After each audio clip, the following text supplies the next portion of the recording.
Hello అండి. Hello అమ్మా. Psoriasis అనేది ఎవరికి బేసిక్ గా అంత క్లారిటీగా తెలియదు.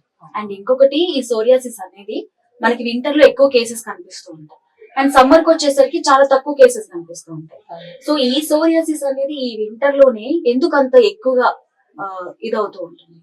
ఓకే, అసలు సోరియాసిస్ అంటే దీన్ని మన ఇంగ్లీష్ భాషలో అంటే మన అలోపతి ట్రీట్మెంట్ లో అయితే ఆటో ఇమ్యూన్ డిసీజ్ అని చెప్పి చెప్తారు. ఆటో ఇమ్యూన్ డిసీజ్ అంటే ఇమ్యూనిటీ అనేది మన బాడీలో హెవీగా ఉన్నా లేదు అంటే ఇమ్యూన్ సెల్స్ అవి అగైనెస్ట్ గా మన స్కిన్ పైన మన బాడీ పైన రివర్స్ అయిపోవడం వల్ల ఈ డిసీజ్ వచ్చే ఛాన్స్ ఉంది. సమ్ కేసెస్ లో ఏంటి అంటే ఇమ్యూనిటీ లేకపోయినా కూడా ఈ చర్మ రోగాలు లైక్ ఈ సోరియాసిస్ లాంటి డిసీజ్ వచ్చే ఛాన్స్ అయితే ఉంది. అండ్ మన ఆయుర్వేదం గురించి మాట్లాడుకుందాం. సో నేను ఒక ఆయుర్వేదకి డాక్టర్ని కాబట్టి సో ఆయుర్వేదంలో అయితే దీన్ని వాత రక్తం అని అంటారు. వాత రక్తము అంటే మన బ్లడ్ లో వాతం చేరింది అంటే మన బ్లడ్ అనేది ఇన్ఫెక్షన్ కి గురైంది అని చెప్పి మనం క్యాల్కులేట్ చేసుకోవాలి. ఇంకొకటి వచ్చేసి గజ చర్మ కుష్టం అని కూడా అంటారు. సో గజ చర్మ కుష్టము అని అంటే చర్మం పైన లైక్ మందంగా స్కిన్ పైన పొట్టులాగా లేవడం అండ్ డాండ్రఫ్ లో ఎక్కువగా రాలిపోవడం, ర్యాషెస్ లాగా ఉండడం. సో ఇలా ఉంది కాబట్టి దాన్ని గజ చర్మ కుష్టం అని కూడా అంటారు. అంటే మన చర్మానికి సంథింగ్ ఇష్యూ ఉంది అని దాని అర్థం. సో ఇవి అయితే ఈ సోరియాసిస్ ఎక్కువగా సమ్మర్ సీజన్ లో కొంతమందికి రిలీఫ్ ఇస్తుంది, కొంతమందికి వింటర్ సీజన్ లో ఎక్కువగా రిలీఫ్ ఇస్తుంది. సో బట్ కానీ మనం ఎక్కువ 70% చూసుకుంటే సమ్మర్ సీజన్ లో మాత్రమే ఇది ఎక్కువగా స్ప్రెడ్ అవుతూ ఉంటది. ఎందుకు అని అంటే ఫస్ట్ మనం సోరియాసిస్ అనే కాదు ఏ డిసీజ్ చూసుకున్నా కూడా మనం క్యాలిక్యులేట్ చేసుకోవాల్సింది మన బాడీలో వాత పిత్త కఫ దోషాలు ఆయుర్వేదంలో. సో ఈ వాత పిత్త కఫ దోషాలు అనేవి మన బాడీలో జరిగే సిస్టమాటిక్ లైఫ్ ఏదైతే ఉంటుందో లోపల అవంతా కరెక్ట్ గా ఉంటే వాత పిత్త కఫ దోషాలు మనకు లేవు అని మనం చెప్పుకోవాలి. ఈ సోరియాసిస్ అనేది పిత్త దోషం ఎక్కువగా ఉన్న వాళ్ళలో కనిపిస్తుంది మనకి.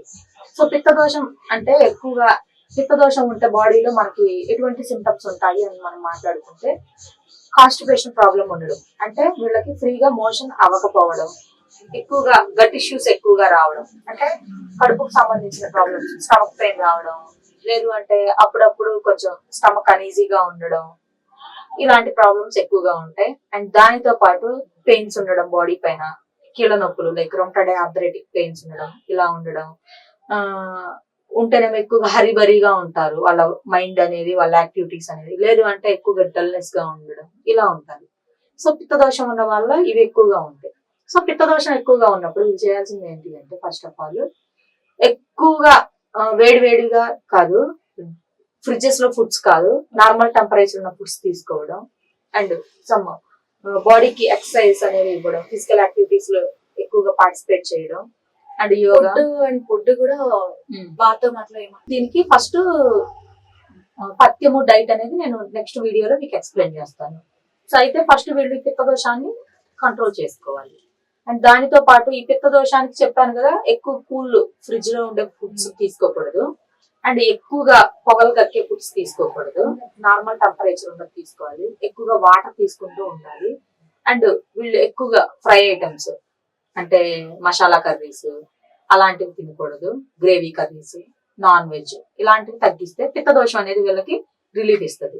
సో ఆ పిత్త దోషం తగ్గడానికి వీళ్ళు ఏం చేయాలి అని అంటే ఫస్ట్ డైలీ కరక్కాయ పౌడరు, మన ఆయుర్వేదంలో కరక్కాయకి చాలా మంచి ప్రాముఖ్యత ఉంది. కరక్కాయ ముక్కలు తీసుకున్నా నో ప్రాబ్లం, లేదంటే కరక్కాయ పౌడర్ ని గోరువెచ్చని నీళ్ళలో ఒక స్పూన్ కలుపుకొని ఎర్లీ మార్నింగ్ తీసుకున్నా కూడా ఈ పిత్త దోషం కాన్స్టిపేషన్ ప్రాబ్లం అనేది చాలా వరకు కంట్రోల్ అవుతుంది. అండ్ ఈ కీళ్ళ నొప్పులు కూడా కొంతవరకు కంట్రోల్ అయ్యే ఛాన్స్ అనేది ఉంది. సో అయితే ఈ సోరియాసిస్ కి పిత్త దోషాన్ని మనం ఎక్కువగా క్యాలిక్యులేట్ చేస్తామని చెప్పాను కదా. అయితే మనం ఇది తగ్గాలి అంటే ఫస్ట్ సోరియాసిస్ కి వీళ్ళు తీసుకునే ఫుడ్స్ చేంజ్ చేసుకోవాలి. డైట్ అనేది చాలా ఇంపార్టెంట్. సో ఆ డైట్ కూడా అందరికి ఒకే డైట్ ఉంటుందని చెప్పి భ్రమపడతారు, అలా కాదు. సో పేషెంట్ ని బట్టి, సో వాళ్ళకు ఉండే డిసీజెస్ ని బట్టి, వాళ్ళ లైఫ్ స్టైల్ ని బట్టి వాళ్ళకి డైట్ అనేది ఉంటుంది. సోరియాసిస్ ని మనం 90% ఫుడ్ ద్వారా డైట్ ద్వారానే మనం కంట్రోల్ చేసుకోగలం, మెడిసిన్ తో కాదు. మనం ఎంత మెడిసిన్ వాడినా కూడా డైట్ కరెక్ట్ గా లేనప్పుడు సోరియాసిస్ కంట్రోల్ అవ్వడం అనేది చాలా చాలా కష్టం. డిపెండ్స్ ఆన్ డైట్, వాళ్ళ మైండ్ సెట్, ఇవి మెయిన్.